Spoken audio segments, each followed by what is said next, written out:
What I'm going to tell you today is one person's story, but in a failing system like this one, it could be anybody's story.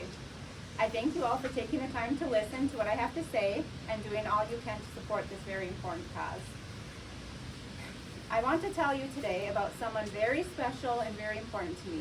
He is the kindest, most brilliant, talented, intelligent, and selfless person I have ever known. He chooses to spend his holidays volunteering and serving meals to people in need. You may have seen him here in Brattleboro on past Thanksgivings. He has voluntarily officiated funerals, bringing inspiration, comfort, and hope to the grieving loved ones. He has said since he was a small child that he believed his purpose in life is to bring people joy, give hope to the hopeless, and show love to the loveless. His name is Dave Allen, and making better the lives of all he touches is something he has always done. Dave is highly sensitive to the struggle of others. As a little boy, he was diagnosed with Tourette syndrome, a very highly misunderstood brain disorder characterized by uncontrollable body movements and vocal outbursts known as tics, accompanied by a plethora of other mental health issues.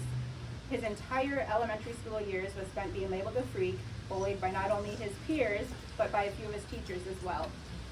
With this disorder came the expectations that he would never amount to anything by societal standards.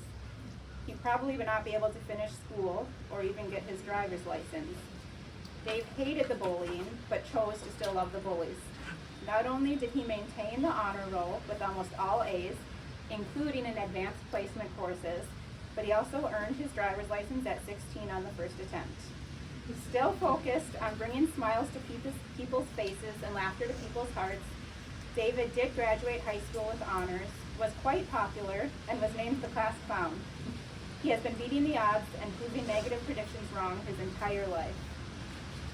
Sadly, the past 3 years in the custody of the Vermont Department of Corrections, he has been forced to live in fear and never-ending suffering.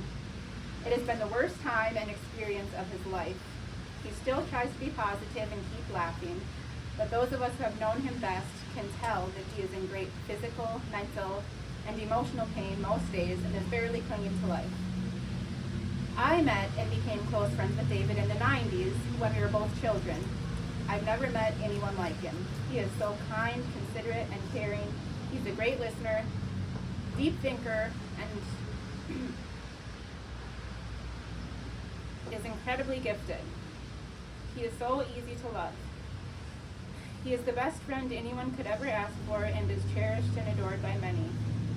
In November of 2000, his life was forever changed when he was rushed to the hospital and diagnosed with his second chronic condition. His pancreas had stopped producing insulin, and he was forever cursed with diabetes type 1. The permanent complications, as I'm sure many of you know, include heart, liver, and kidney failure, circulatory issues, brain damage, gum disease and tooth loss, blindness, and limb amputation, just to name a few. Any day, he could also suffer a stroke, fall into a coma, or worse, die. At the time of his diagnosis, he was told there was a 60% chance he would suffer at least one of these complications.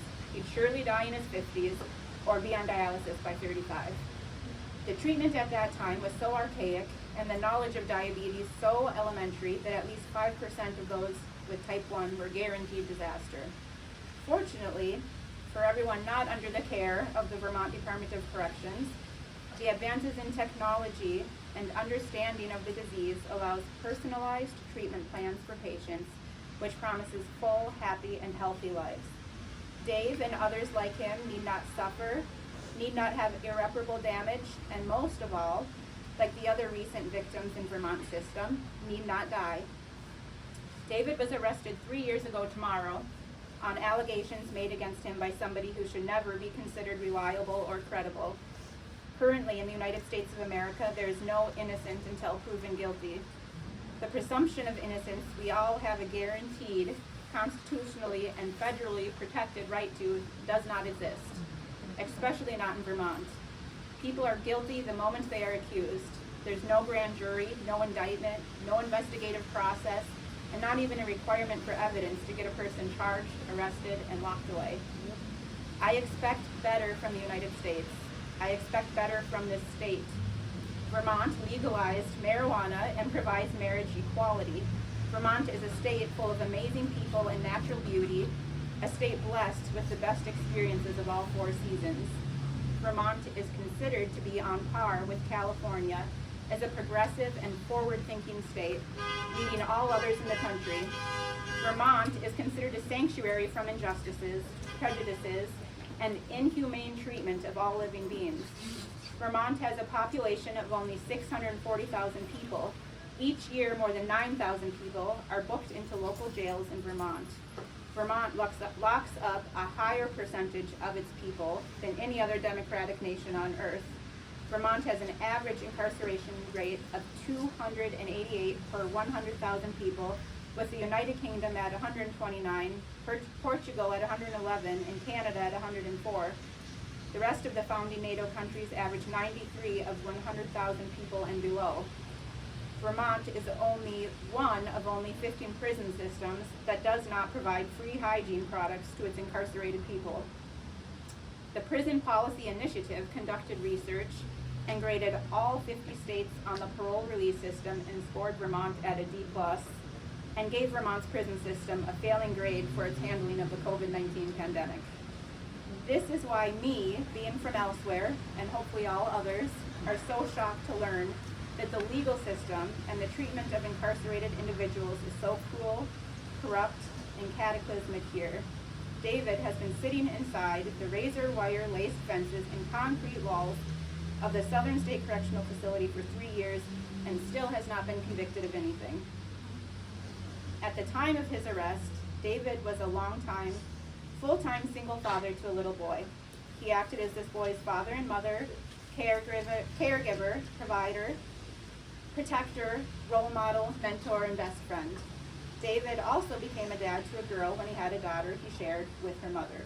David was a substantial, positive presence in both children's lives. When he was taken away, David's son was 11 and his daughter just shy of 3. Now they are 14 and a month shy of 6. Not a day goes by that he is not thinking about them.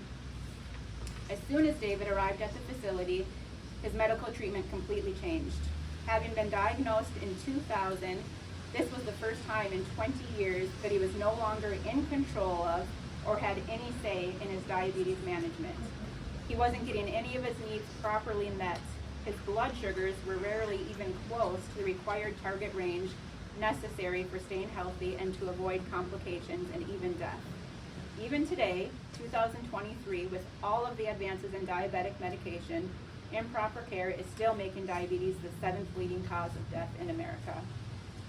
Prior to being at the facility, David did spend time with specialists and experts, did utilize available technology, did receive and provide for himself the best possible care.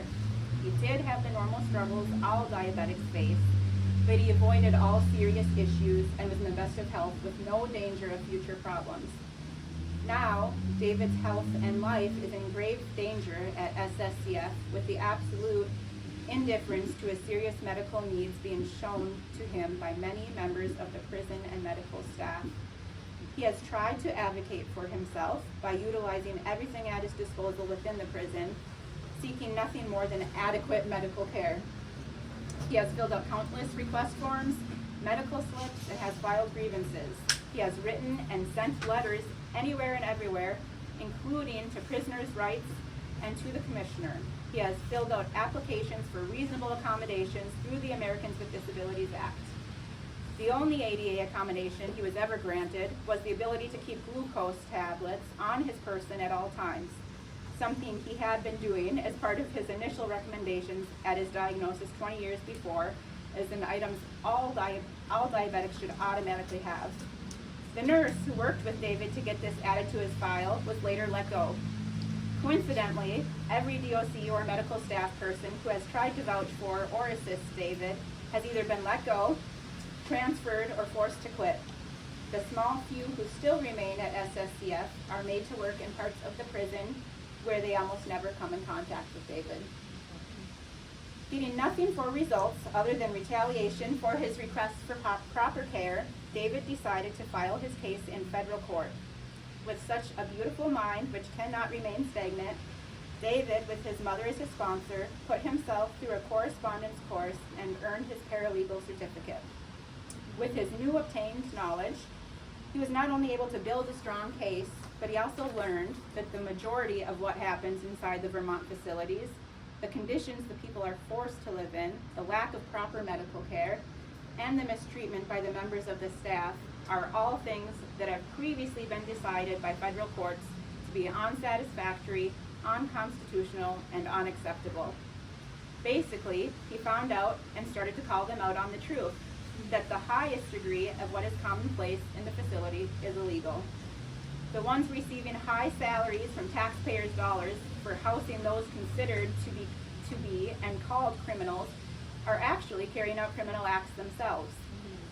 Most simply, according to the 8th Amendment, the prohibition of cruel and unusual punishment requires the government to provide adequate health care to prisoners, treatment at a level reasonably commensurate with modern medical science and of a quality acceptable within prudent professional standards.